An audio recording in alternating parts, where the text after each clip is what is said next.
Hello friends, എല്ലാവർക്കും പുതിയൊരു വീഡിയോയിലേക്ക് വീണ്ടും സ്വാഗതം. പൊതുവെ ഫെബ്രുവരി മലയാള സിനിമയ്ക്ക് അത്ര നല്ലതല്ല എന്നാണ് പറയാറുള്ളത്.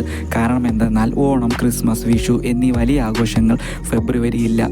അടുത്തതായി മറ്റൊരു കാരണം സ്കൂൾ കുട്ടികളുടെ ബോർഡ് എക്സാം, പ്രാക്ടിക്കൽ എക്സാം ഫെബ്രുവരിയിലാണ്. അതുകൊണ്ട് തന്നെ കുട്ടികളും ഫാമിലീസും തിയേറ്ററുകളിൽ എത്താറില്ല.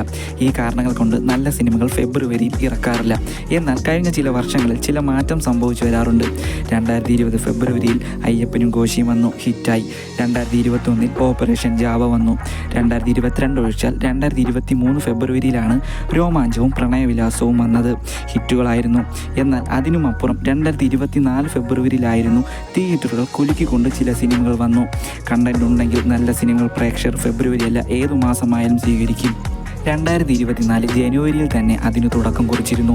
ഓസ്ലർ ജനുവരിയിലാണ് വന്നിരുന്നത്. അത്യാവശ്യം നല്ല കളക്ഷൻ നേടിയിട്ടുണ്ട്. അതുകഴിഞ്ഞ് ഫെബ്രുവരിയിൽ തുടക്കം ടൊവിനോയുടെ അന്വേഷിപ്പിൻ കണ്ടെത്തുവിൻ ജനങ്ങളെ തിയേറ്ററുകളിൽ എത്തിച്ചിരുന്നു. പിന്നെ പ്രേമലു പറയേണ്ടില്ല. കാട്ടുതീ പോലെ കേരളവും ഇന്ത്യയും വേൾഡ് വൈഡും നല്ല റീച്ചും കളക്ഷനും നേടിയിട്ടുണ്ട്. രാഹുൽ സദാശിവൻ്റെയും മമ്മൂക്കയുടെയും ബ്ലാക്ക് ആൻഡ് വൈറ്റിൽ വന്ന ചിത്രം പ്രേമയുഗം തിയേറ്ററുകളിൽ പ്രേക്ഷകരെ എൻഗേജായി ഇരുത്തി ഞെട്ടിച്ചു കളഞ്ഞു. അതും കഴിഞ്ഞ് അടുത്തും ഞെട്ടിക്കാൻ ചിദംബരത്തിൻ്റെ മഞ്ഞുമൽ ബോയ്സ് വന്നു. തമിഴ്നാട്ടിൽ കത്തിക്കയറി.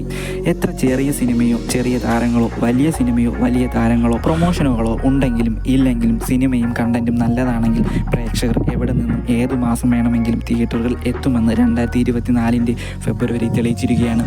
എൻ്റെ വീഡിയോ അവസാനം വരെ കണ്ട എല്ലാവർക്കും നന്ദി. എൻ്റെ വീഡിയോയും ചാനലും നിങ്ങൾക്ക് ഏതെങ്കിലും തരത്തിൽ ഉപകാരപ്രദമോ ഇഷ്ടമോ ആയെങ്കിൽ ദയവായി സബ്സ്ക്രൈബ് ചെയ്യുക.